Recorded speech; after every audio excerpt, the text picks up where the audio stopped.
각이 살아있는 정치평론 시사정각 시작하겠습니다. 오늘은 최수영 시사평론가, 김상일 평론가 두 분 나오셨습니다. 어서 오세요. 안녕하세요. 네. 공수처 조사를 외면하던 윤석열 대통령이 탄핵 심판에 등장했습니다. 먼저 관련 영상부터 보겠습니다.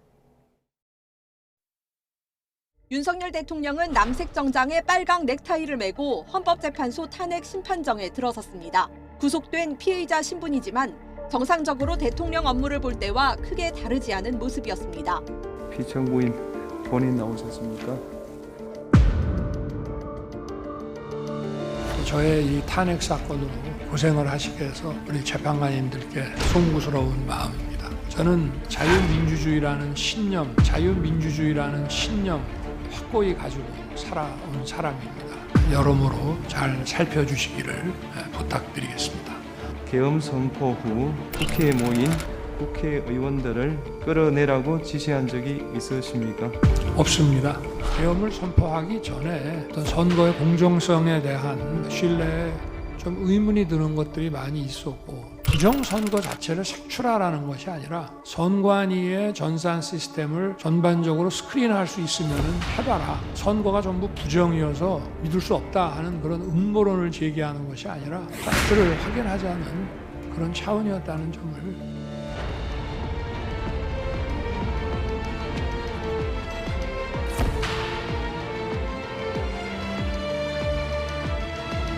윤 대통령은 앞으로도 공수처 조사 요구엔 응할 생각이 없지만 탄핵 심판엔 계속 출석하겠다는 입장입니다.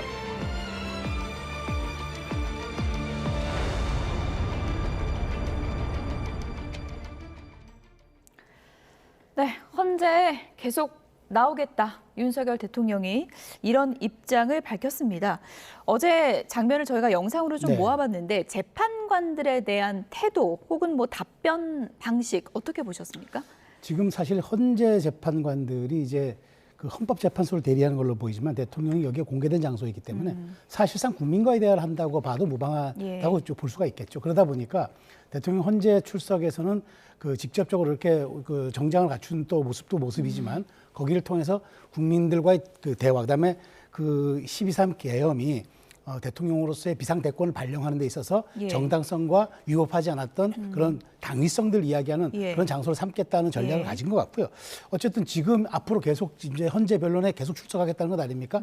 그렇다면 헌법재판소는 뭐 증거라든가 수사의 결 이런 것보다는 과연 그 대통령이 그 행위의 정도가 직을 파면할 정도로 중대한지, 이게 국가의 이익이 되는지 이런 걸 총론적으로 따지는 거기 때문에 대통령은 그 행위에 대한 정당성과 당위성 이것을 아마 계속 직접 변론을 할 것으로 생각이 됩니다. 내용은 좀 이따 들여다보도록 하고요. 또 겉으로만 보면은 이제 목례도 하고 그리고 윤석열 대통령의 평소 말투보다는 또 듣기에 따라서는 보다 좀 겸손해진 말투다 이런 반응도 있더라고요.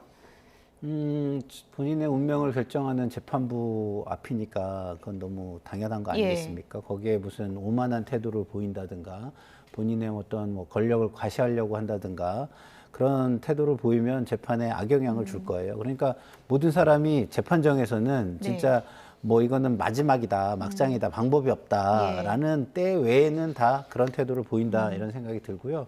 그리고 또 그게 의도가 됐다면 이런 부분은 있을 겁니다. 예를 들어서 공수처를 좀 흠집을 내겠다. 공수처는 불법으로 수사를 하는 곳이지만 내가 생각할 때 불법이 아니라고 생각하는 데는 나 이렇게 정상적으로 움직이는 사람이야 라는 거를 보여주고 싶어 했을 것 같은데 공수처 역시도 법원의 영장에 의해서 정당하게 움직인 곳이죠. 그리고 또 하나는 지지층에 보여주는 모습이 있을 거예요. 지지층에 나는 이렇게 당당하니까 계속해서 나를 뭐 이렇게 응원해 달라. 그리고 시위를 계속해 달라. 뭐 이런 것 같은데요. 계속 이런 선동적인 모습을 보이는 거는 서부지원의 이런 그 어떤 침탈 사태 이후에 너무 책임감 없는 모습이고 자기만 생각하는 모습이다. 이런 생각이 들어서 좀 안타깝다 이런 생각이 들고 어떻게 보면 뭐 출석 자체가 뭐 선동하는 의미가 있는 거다라고 개인적으로 저는 보시는 그렇게 건가요? 생각을 하고 있습니다. 그리고 세 번째로는 저기에서 직접 나와서 부인을 하게 되면은 아무래도 검증의 노력을 헌재에서는 조금 더 기울여야 할 겁니다. 그러면은 헌재의 절차가 아무래도 지연이 될 가능성이 크기 때문에 헌재 지연 전략으로도 선택을 하고 있는 것이 아닌가 이런 생각이 듭니다. 네, 지금 뭐 구치소에 있기 때문에 여러 선택지가 없었겠습니다만은 윤석열 대통령이 이제 빨간 넥타이를 메고 나온 것도 의미 부여하는 분들이 많더라고요. 뭐 우리가 드레스 코드라고 하는 예. 말이 있습니다. 그러니까 정치인이 이제 그 대중에게 알려지는 그 전달 방법이 메시지와 이미지 두 가지입니다.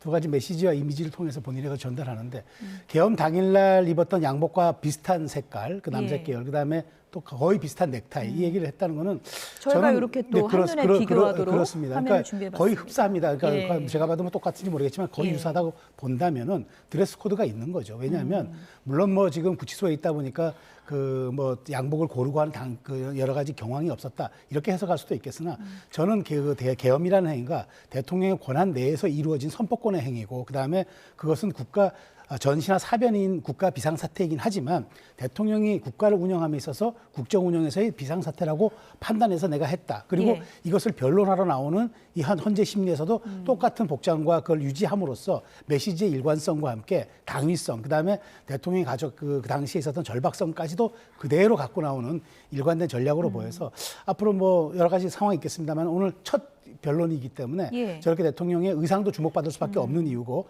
대통령은 일관된 메시지를 전달하고자 하는 의도가 분명히 있는 것 같습니다. 예. 뭐 공수처는 강제 구인까지 준비하면서 만나려 하지만 윤석열 대통령이 굉장히 외면을 하고 있는 반면에 헌재에는 저렇게 가서 적극적으로 변론을 하는 모습을 좀 대비적으로 보여드렸고요. 어제 변론에서 나온 이제 얘기들, 핵심적인 내용을 좀 봐야 될 텐데 재판관이 이제 그걸 물었어요. 네. 국회의원 끌어내라, 네. 지시했나? 네. 이 부분이 좀 핵심 질문 아니겠습니까? 맞습니다. 이걸 적극적으로 부인하더라고요. 네네.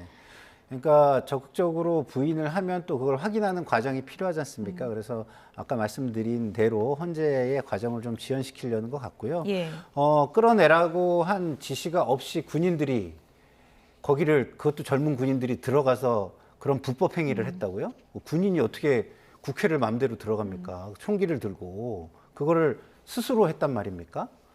응? 그리고 그 들어가는데 질서 유지만을 위해서 안으로 들어갑니까? 끌어내려고 한 거죠. 그거는 국민들이 전 국민이 화면을 통해서 목격을 했고요. 예. 그리고 마지막에 저지에 의해서 순순히 물러났다고 얘기하는데 그 역시도 제가 볼 때는 들어가려는 의도 자체가 문제가 있는 겁니다. 일단은 그걸 봐야 되고 그리고 나온 거는 무엇이 이유인지는 따져봐야 되겠지만 제가 생각할 때는 거기에 간 군인들조차도 아니 우리가 총을 들고 우리 국민을 향해서 이렇게 들어가는 게 예. 맞느냐 국회를 이렇게 들어가면 이거 위법하지 않겠느냐라는 자기 스스로의 자기 검열적 법 의식이 있었다. 그렇기 때문에 그런 국민들의 저항을 보면서 이 저항에 우리가 물리력을 행사하면은 우리도 큰일 나겠구나라는 예. 망설임이 있어서 나온 것이지 예. 대통령이 뭐 거기는 들어가지 마 이래가지고 나온 거라고 저는 생각하지 않거든요. 그래서 대통령이 지금 하는 얘기는 국민들에게 어떤 판단의 호도를 어떻게든 해보려고 하는 예. 본질을 흐리려고 하는 그것과 헌재 재판을 지연하려는 전략으로 보입니다. 어쨌든 공개적으로 끌어내라는 지시를 한 적이 있냐라는 질문에 윤석열 대통령이 처음으로 공개적으로 이제 답변을 한 맞습니다. 것이고요.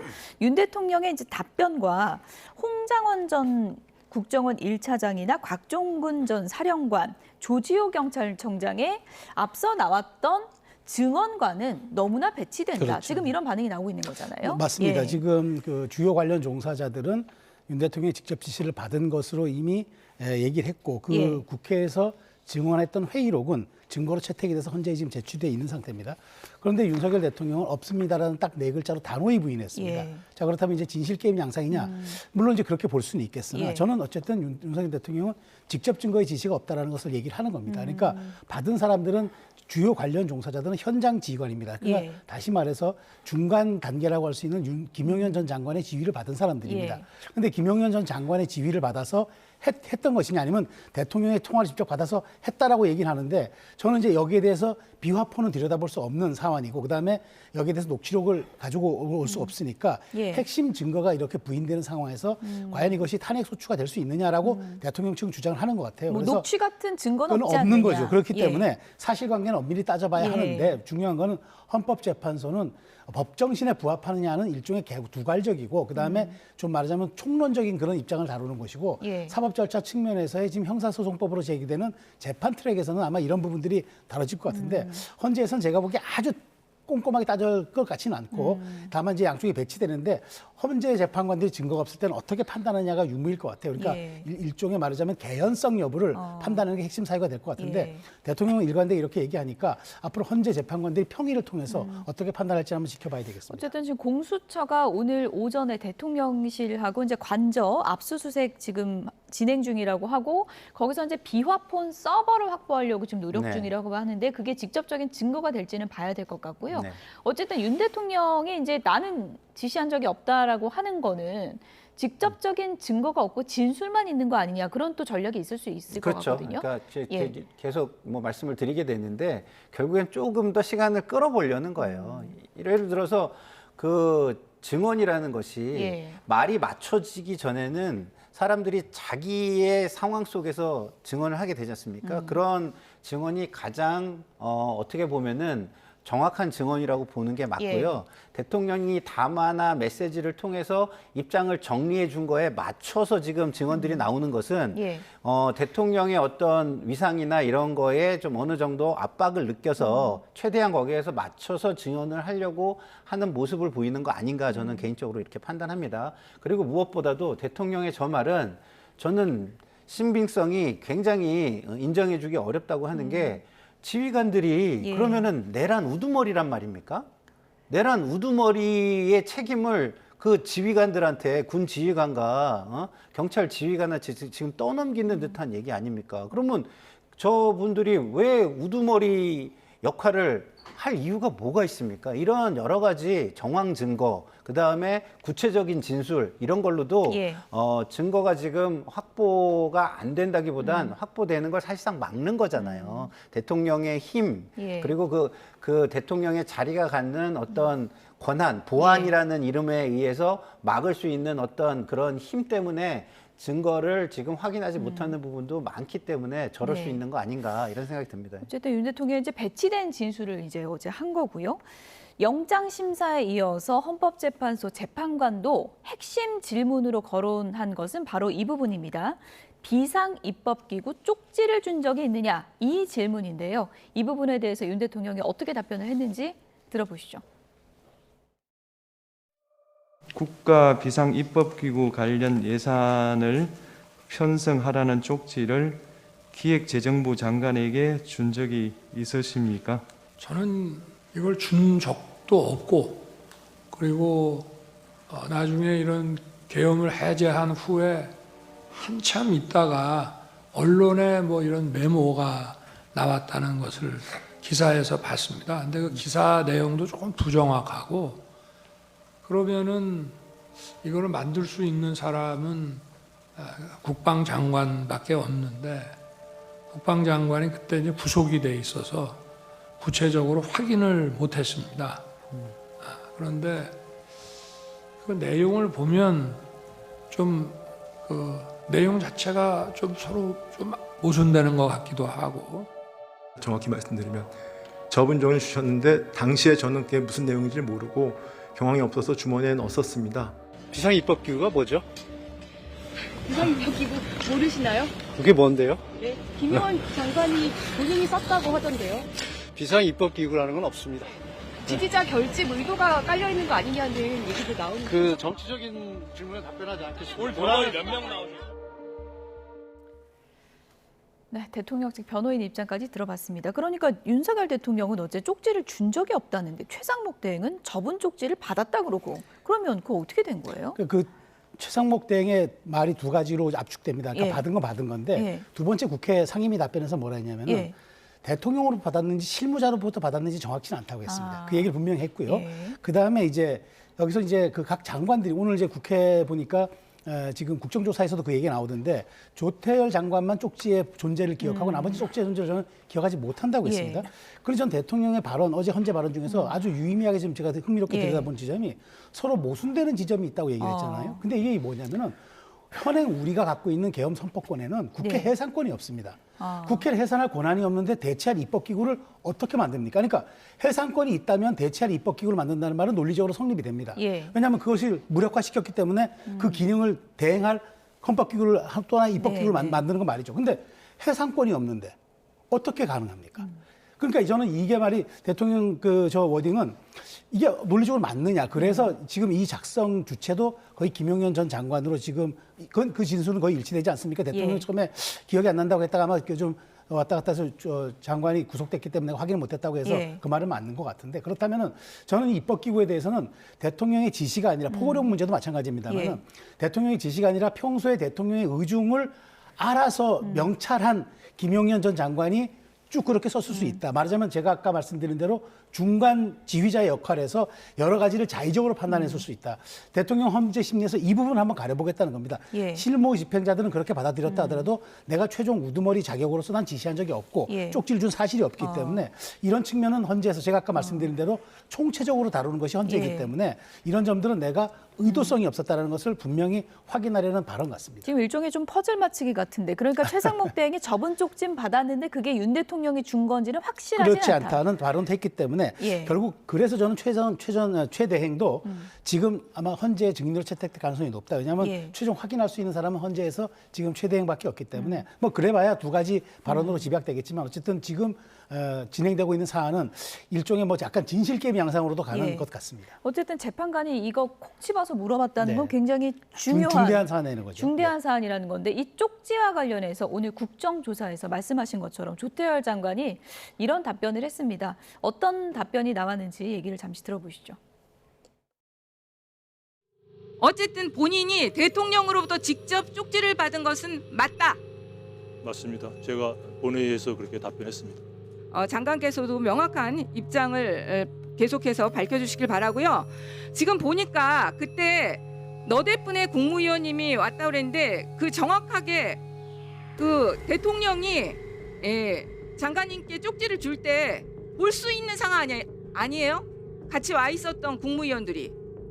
뭐 아마 제가 앉자마자 건넸기 때문에 못 봤거나 기억을 못 하실 분들도 많으시리라고 생각합니다. 자, 다시 한번 한덕수 총리께 묻겠습니다. 보셨습니까? 안 보셨습니까? 제가 여러 번 말씀을 드렸는데요. 그때 상황이 지금 외교부 장관 말씀하신 대로 굉장히 충격적인 상황이어서 못 봤다? 전체적인 것들이 기억을 하기가 굉장히 어렵습니다. 네. 이쯤 되면 이제 이 쪽지가 한 개인지 두 개인지도 잘 모르겠고 지금 조태열 장관이 얘기하는 쪽지가 그 쪽지가 맞는지도 좀 헷갈리거든요. 어떻게 이해를 해야 되겠습니까? 저는 조태열 장관이 받은 쪽지는 외교안보와 관련한 다른 쪽지일 거라는 생각이 들고요. 그런 가능성이 있다. 네, 그런 가능성이 있을 거라고 생각이 들고요. 최상목 권한대행이 받은 쪽지는 누가 줬느냐는 중요하지 않습니다. 그거에 대한 의사결정, 그 내용에 대한 의사결정을 누가 했느냐가 중요한 거죠. 김용현 전 장관이 분명히 뭐라고 변호인을 통해서 이야기를 했냐면 변호인이 이야기했냐면 변호인이 이렇게 얘기를 했습니다. 김용현 장관이 그것을 작성을 했고 그리고 대통령에 건의도 했고 그리고 대통령이 건넨 것으로 안다는 거예요. 그러면 대통령이 직접 건넸냐 안 건넸냐는 중요하지 않죠. 자, 예를 들어가지고 저도 보좌 역할을 많이 해봤지만 저렇게 중요한 사안을 보좌 역할을 하는 사람이 쪽지를 따로 만들어가지고 자기가 모시는 사람이 주라고 하지도 않았는데 줬을 리는 만무한 거 아닙니까? 그거는 뭐 조금이라도 그런 일을 해본 사람이라면 있을 수 없는 일이라는 거 뭐 모든 사람이 뭐 1000명이면 뭐 거의 뭐 1000명 가까이 다 그렇게 얘기를 할 거라고 저는 봅니다. 그렇기 때문에 이것은 본인이 준 적이 있냐 없냐라는 말은 지금 상황을 또 본질을 좀 흐려보려고 하는 이야기지 결국은 저는 직접 준 적은 없지만 그것은 제가 결정한 것이 맞습니다. 그리고 제가 인지하고 있었던 겁니다라고 답변을 하는 게 대통령다운 모습이고 근데 어쨌든 책임자다운 모습입니다. 직접 주면 더 확실한 증거가 되니까 이 그렇긴 부분이 하겠죠. 중요한 거 아니겠습니까? 그렇긴 할 텐데 그럼에도 불구하고 답변을 저렇게 예. 그 굉장히 헷갈리게 하고 예. 회피를 하려는 전략을 담아서 답변을 한다는 것 자체가 예. 저는 대통령이라는 위치에서 책임 있는 모습은 절대 아니다. 예. 저럴 경우에 다른 사람에게 그 책임이 떠넘겨질 수 있다는 걸 왜 생각을 예. 안 하는지 너무 이기적이라는 생각이 듭니다. 네. 어쨌든 지금 윤석열 대통령이 이 쪽지와 관련해서 영장 심사 때는 가물가물하다 이렇게 답변을 했는데 이번에는 그 쪽지는 김용현 전 장관밖에 쓸 사람이 없다 이렇게 다소 좀 답변이 바뀌었거든요. 네. 이게 뭐 진전된 답변입니까? 아니면 뭐 전략을 바꾼 겁니까? 아니, 그러니까 뭐 이거는 본인이 조금 더 생각을 했다고 봐야 예. 되겠죠. 영장실질 심사에서도 판사가 딱 하나 물었는데 그게 맞다면 대통령도 그게 진짜 중요한 거라고 예. 판단하셨겠죠. 자, 여기서 중요한 지점은 뭐냐면 대통령이 이 사안에 대해서 그렇게 중대시하게 생각하지 않을 수 있었지만 당시 상황도 많은 장관들이 혼란스럽다고 얘기하는 것처럼 지시했던 윤 대통령도 굉장히 혼란스러울 겁니다. 예. 당시 누구에게 정확히 줬는지 지시했는지 지금 여러 가지 언론 보도를 보면 대통령이 극도로 흥분돼 있는 상태였다라는 건 예. 진술이 일치합니다. 그렇다면 대통령도 김 전 장관에게 했는지 아니면 본인이 받았는지 뭐 여러 가지가 지금 그 기억의 재구성이 아마 어려울 수 있다고 좀 보고 예. 그런 측면에서 이제 헌재 심리에서 제가 보기에 입법기구 쪽지와 그다음에 의원을 끌어내라는 이야기, 그다음에 국회와 선관위에 왜 그 병력이 예. 갔는지, 그다음에 포고령 이런 누가 작성하는지 이 네 가지가 핵심 쟁점입니다. 그렇죠. 결국은 이 사안 자체는 형사 트랙에서도 재판으로도 다뤄지겠지만 예. 이 파면, 대통령의 파면을 결정한 헌재에서는 이게 헌법 정신에 부합하는지 아닌지, 이게 대통령이 사변으로 볼 수 있는 일에 대한 판단의 준거가 될 수 있는지 예. 이런 것들을 종합적으로 따지기 때문에 앞으로 이 부분에 대해서는 대통령이 근데 가장 중요한 건 어저께 원칙적인 첫 입장을 냈잖아요. 예. 앞으로 이걸 얼만큼 유지하고 또 계속 이끌어 나갈지 이거는 이제 보완 능력이 좀 달려 있겠죠. 어쨌든 내일 헌재에서 윤석열 대통령과 김용현 전 장관이 만날 가능성이 지금 거론되고 있어서 네. 이 쪽지뿐 아니라 포고령 관련해서도 좀 두 사람 사이에 진실 공방이 오가지 않을까 그런 예상들이 나오고 있거든요. 글쎄요, 진실 공방이 오갈지 아니면은 뭐 진술을 바꾸는 상황이 될지는 전 잘 모르겠습니다. 그러나 예. 김용현 전 장관의 태도를 보면은 뭐 본인의 입장을 바꿔서 대통령에게 충성을 보이려고 하는 그런 쪽으로 좀 입장이 선회할지도 모른다는 우려도 있습니다. 저는. 왜냐하면 처음에 김용현 전 장관은 처음에 구속이 된 후에 적극적으로 수사에 임하고 진술을 했어요. 예. 근데 대통령의 첫 담화가 나온 이후로 굉장히 방어적으로 돌아섰습니다. 그래서 그때도 제가 방송에 나와서 얘기를 했죠. 대통령이 저렇게 한 것은 메시지를 전달을 해가지고 모든 사람들의 진술을 거기에 맞추려는 의도다. 저게 증거 인멸의 의도다. 저는 얘기를 했는데 지금도 대통령은 지금 극렬 지지층의 지지를 얻고 본인이 아직도 힘이 있다라고 생각하고 힘을 좀 과시하는 쪽으로 전략을 정한 것 같은데요. 국민들은 그럴수록 더 저는 반작용이 일어날 거다. 민주당도 그렇고 예. 지금 대통령 그 여당 쪽도 그렇고 지금 역사를 한번 복기를 해보시면 알겠지만 본인들의 힘을 과도하게 자신할 때 오만할 때 국민들은 더 비판적인 시각을 가졌다라는 걸 좀 생각했으면 좋겠습니다. 어쨌든 뭐 각자 살 길 찾는 거 아니냐 뭐 이런 뭐 분석도 나오고 있는데 박범계 더불어민주당 의원은 김용현 전 장관의 스탠스에 대해서 이런 전망을 했습니다. 들어보시죠. 이거를 대통령이 감당하고 내가 정면 돌파할 수 있다 이렇게 지금 판단하고 있는 걸까요? 아니요. 그 김용현 장관이 내일 증인으로 최초로 이제 증인 채택된 사람 중에 제일 먼저 나와서 증인 신문을 하는데 예.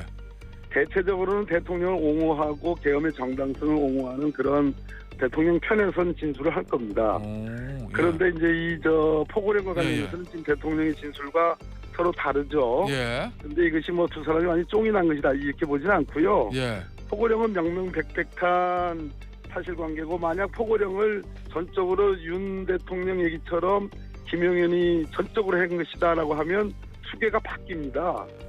예. 수계가 바뀌잖아요. 대통령은 그렇죠. 중요임무 종사자가 되고 김용현 장관이 수계가 되는 꼴이니까 그거는 예. 상식에 맞지 않는. 그러니까 A라는 허위 진술한다고 해서 이게 다 그대로 인정이 될 수가 없는 거예요. 예. 왜냐하면 정황과 상황과 예. 소위 경험칙과 논리칙이라는 게 있기 때문에 예. CCTV와 함께 해서 거짓말하면 바로 들통이 나는 얘기입니다. 일단 뭐 책임 공방보다는 김용현 전 장관이 윤 대통령을 보호하려 할 것이다. 그러나 뭐 수계가 바뀔 수는 없다. 뭐 이런 분석인 것 같습니다. 뭐 지휘 체계상 대통령이 국방장관이 위에 있는 건 맞으니까요. 예. 근데 두 분의 관계가 좀 고등학교 선후배라는 특수관계라고 할지라도 대통령과 국방장관이면 엄연히 지휘 계통에 있는 그런 예. 이제 사이 아니겠습니까?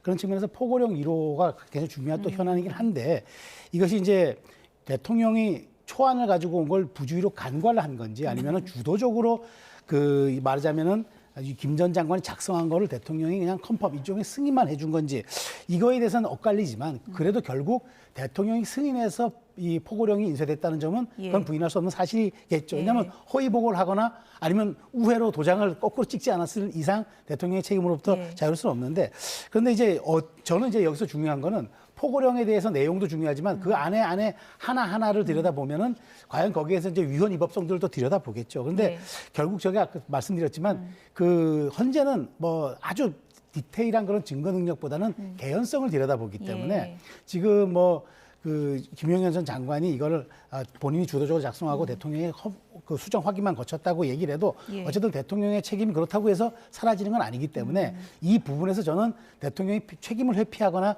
이 조항을 몰랐다 이렇게 하기보다는 사안별로 이것을 내가 왜 국가적 위기 상황으로 판단했는지를 헌법재판관들을 설득하는 게 훨씬 더 논리적이고 합리적일 수 있기 때문에 앞으로 그 부분에 진력을 하는 게 저는 전략적으로도 맞을 것 같다는 생각이 듭니다. 이 질문도 간략하게 좀 여쭤볼게요. 성관이 의혹 관련해서 윤석열 대통령이 이제 톤을 상당히 좀 기존보다 낮췄다는 그런 지금 분석이 많습니다. 그러니까 부정선거 의혹이라기보다는 팩트체크 차원이다 이런 표현을 썼거든요. 이건 어떤 전략이라고 보세요? 그러니까 당시 군병력이 뭐 들어갔다고 치지만 서버 촬영 외에는 뭐 한 것 없고 그다음에 그 선관위도 반출된 자료가 없다라고 했잖아요. 즉 말하자면 위력적이고 적극적 진입이 아니었다는 얘기죠.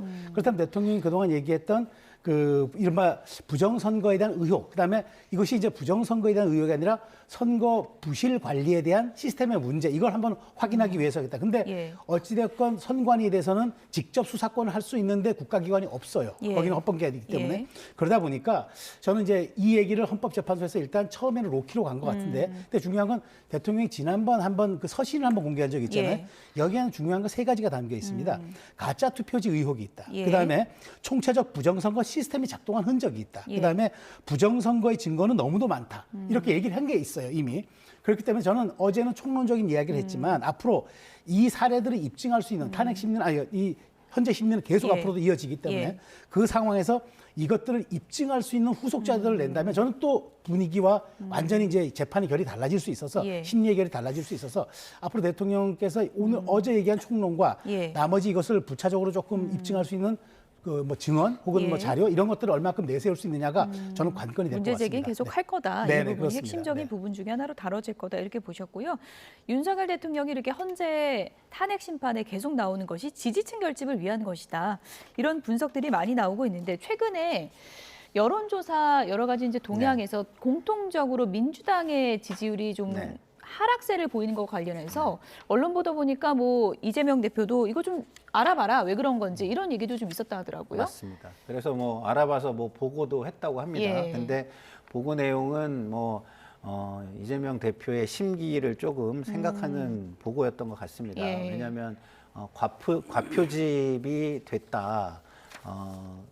극우층의 어떤 목소리가 좀 과표집이 됐다. 뭐 이런 걸 위주로 보고를 했다고 하는데요. 그런 보고는 사실은 저는 큰 도움이 되는 보고는 아니라고 봅니다. 과표집은 계속 좀 원인으로 제기했던 부분 아닙니까? 일부 원인인 걸로 저도 생각을 하고 있습니다. 왜냐하면 실제로 그 표집수를 따져보면 보수의 표집이 기존에 표집됐던 것보다 한 100샘플 정도 증가한 것으로 지금 나타나고 있거든요. 그럼 100샘플 정도면은 작은 양이 아니잖아요. 사실상 뭐 1000명 한다 그러면 뭐 100명이면 10%에 해당하는 건데 뭐 작은 양이 아니기 때문에 그 부분도 일부 있겠습니다만 전체적인 추이가 그렇게 형성되는 데 있어서는 그거보다는 지금까지 민주당이 보여준 모습이 국민에게 마뜩치 않았다.